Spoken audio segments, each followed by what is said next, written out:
America, America. Happy New Year, vinyl community. What's going on, everyone? It's LJ. And before I do my final vinyl update for 2012, I wanted to take a minute to say a sincere thank you. Thank you to everyone in the vinyl community. Thank you to everyone that participates in the vinyl community in whatever your way, shape, or form is. As I said before, whether you make your own videos, whether you comment on people's videos, or whether you just watch from the background, however it is you participate in the VC, thank you for helping to make the VC in its, what, third year now? God, I've been at it for, what, 2 years? And I think it was there for a year before that. Even I was a watcher at that point. So, whatever the case may be, however you participate in the vinyl community, thank you not only for supporting my channel, but for supporting the vinyl community in general. What a great place. I mean, seriously, you gotta love it here or you wouldn't keep coming back, right? That's what I keep telling myself. So everybody, have a safe, healthy, happy, and enjoyable New Year's Eve. And here we go, sailing into 2013. Everybody be safe, be well, be warm, spend time with friends and family. I know here for the last couple of days, it's just been snowing, snowing, snowing. Finally, it turns winter in Massachusetts. Now out here, way out in the kind of the back country, if you will, of Massachusetts, we've gotten about 7 to 9 inches over the last couple of days. As you can see, it kind of just started falling, and it didn't stop. And it's about time it turned winter out here. I was starting to get concerned. It had been unseasonably warm for months. Now, New Year's Eve is here, and what does that mean? It means the Twilight Zone Marathon on Sci-Fi. That's become something of a tradition, at least in my house. And the Sci-Fi Network starts airing Twilight Zone episodes at 8 a.m. on December 31st, so this morning. And they continue doing it right out until like 5 o'clock in the morning on January 2nd. So they run all day today, all day tomorrow. You've got to catch them. It's the coolest thing in the world. So I'm going to be spinning some records, catching some episodes of the Twilight Zone. As long as the kids will let me have control over the TV, it's on. We'll see how long that lasts. But here's my final vinyl update for 2012. Here we go. So, we have what we're listening to in the background. This was a find from a couple of months ago, What I'd Say by Ray Charles. I wish I found more Ray Charles out in the wild, but Ray and James Brown are very difficult to come by and in nice condition. This is an amazing album. I've spun this, maybe 4 times now. It just gets better every time. Great stuff. Absolutely great stuff. Now, I did some trades with Garner, and Garner runs Garage Rock Truck Stop, a phenomenal channel here on YouTube and in the vinyl community. I had sent Garner some albums. He said he got just a great thrill out of them. And Garner sent out 4 back my way. Just some great early 70s rock. Check this out. We have Bones from 1972. We have Crow with Crow music. We have Groundhogs. Look at that cover. Look at that cover. That's why vinyl. Hey LJ, why vinyl? This is why vinyl. Yes, it sounds better, but also you can get stuff that just never made the cut to CD. And look at that full color artwork. And Dog Soldier. And that is a great cover. Garner, all 4 of these were phenomenal, just based on cursory listens. And they'll certainly be spinning more, as I still have a couple of days off before I have to get back to the grind with the New Year's holiday. So Garner, thank you so much. Nobody can weave their way through the different strands of music, you know, whether it's rock or post-punk or in and out, and weaving those genres and just pulling those gems out like you can, Garner. So thank you so much, brother. Much appreciated. I also did a trade with YouTube user Fraudum, whose real name is Rob, and Rob is somebody that watches videos, and Rob had sent me a note when he saw me with Cinderella's Heartbreak Station, which is something that was sent to me by Miko in the Vinyl Corner. Now, Rob mentioned he had 2 copies of Cinderella's 4th album, Still Climbing. This is absolutely phenomenal. This is on clear vinyl, and very difficult to come by on vinyl from 1994. So he mentioned he had an extra copy, and if we could work out a trade, we'd be good to go. Turned out Rob was looking for some Led Zeppelin albums, which I had some duplicates of, and a couple other things, which I sent his way. And now we have Cinderella's Still Climbing, and an extra copy of Warrant's Dirty Rotten Filthy Stinking Rich. Both are fantastic. My copy of this Warrant album was not in any reasonably good condition. It was pretty beaten. This one's really nice. And this copy of Still Climbing is just mint. And this is Cinderella's later period, so very, very bluesy, rocky, and just awesome. Thank you, Rob. And the rest of these are all finds from flea markets in the last couple of weeks. First is the last OG or original pressing of an AC/DC album I needed, and that is High Voltage. Fantastic album. I did order the reissue set from Pop Market on Black Friday and still waiting for that to come in. Here's another dollar bin find at the flea market. This is the Nuge, Ted's first album. Definitely a great album. Keep wanting to turn it around, then I realize this is back there.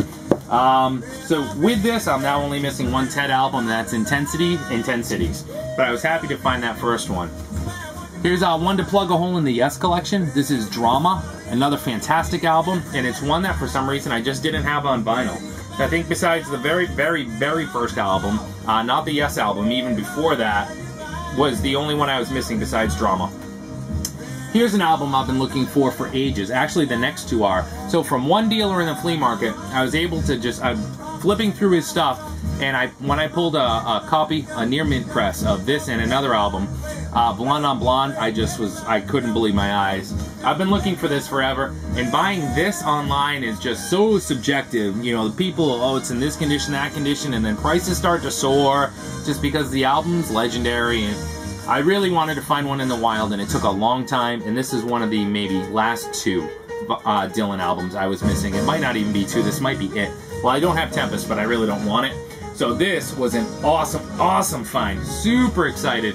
And the other one I pulled out, and maybe this will surprise some folks, is Aretha's Amazing Grace. Hell yes. Love me some early Aretha. That's just some soul right there. And Amazing Grace, so tough to find in nice shape. And this is Aretha with James Cleveland and the Southern California Community Choir. And this is just a Sunday morning in church, and I mean, you know how church can go right, and it's just like, church is always different, but church, when it's really just soulful and packed with gospel, it's just hallelujahs and holy shits all over the place. And man, this is a phenomenal album. To find this without a ton of ringwear and in just beautiful shape is so hard, but it was so worth the wait because it sounds great. So I got those two and this one from the same dealer, and this is a result of Brett, Life on This Planet blog, chatting about Harvey Am recently. I realized I didn't have Murmur, their debut, on vinyl. So I went ahead and picked it up. Pretty good price, and it's a great album. Here's some more rock finds from the flea market. Here's an album I'd looked for a while. This is Looking Glass. And what does Looking Glass sing? Brandy, right? You're a fine girl, what a good wife you would be. So here's Looking Glass. I've only ever found this one other time, and it was pretty scratched up, and it was, I think, either 12 or 15 bucks, and no way. This was $2, and it was a great find. Little Grail there. In that same bin, here was another copy of Uma Guma. I do have this. This is an early harvest press, and it was just in near mint condition. Mine is a shade off of that, so I think I'm just going to keep both at this point because I love the album so much. And this one, like the jacket is in better shape. This one's almost mint. Mine's definitely not. The vinyl's nice, but the jacket's not. Here's an album that I saw vinyl community member, The Artist Master. She hasn't made a video in over a year, and it was about 2 years ago. She showed Cold Blood with Lydia Pence, and man, it just like wailed from the background. It was awesome, and it was right then and there that my hunt for Cold Blood began. I found 4 albums, and this is the only one I was missing.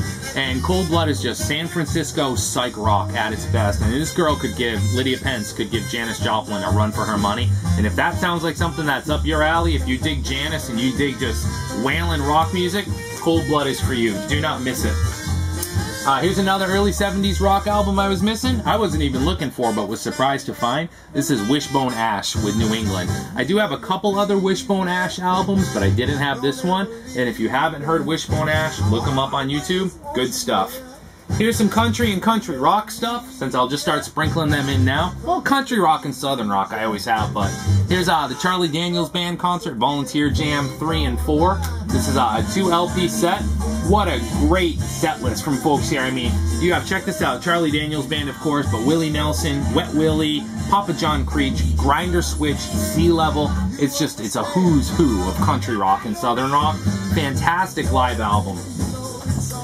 Let's see. All right, here's something I wouldn't normally buy, but here's Elvis Presley's first official album, I guess. I know there's a couple before this. But, so not something I would normally buy. I do have an older copy of this, and it's just ratted out. But this is the reissue. And when I saw this in that same bin, I think this was in a $3 bin. Still in the shrink, in beautiful condition, and it was the reissue. There was no way I could say no to take the chance to get to know that album better and give it another shot. I'm happy I did because it's really good. Couple of country albums. Here's Johnny Cash in the Tennessee Tooth. This is the Singing Storyteller. This is on Sun. This is Sun 115. A fantastic listen. Early Johnny album. Looking forward to spinning that more. As well as another Tom T. Hall album. I love Tom T. Hall. What a great, just early 70s country album. Tom, the storyteller that he is, it's just a fantastic listen. Some great images on the back with the map and the tour pictures, the old ashtray. Great stuff. Some more country rock. Here's my first nitty-gritty dirt band album. This is Uncle Charlie and his dog Teddy, and I am really liking what I'm hearing. This is just good old country rock. Definitely be looking for some more stuff by them.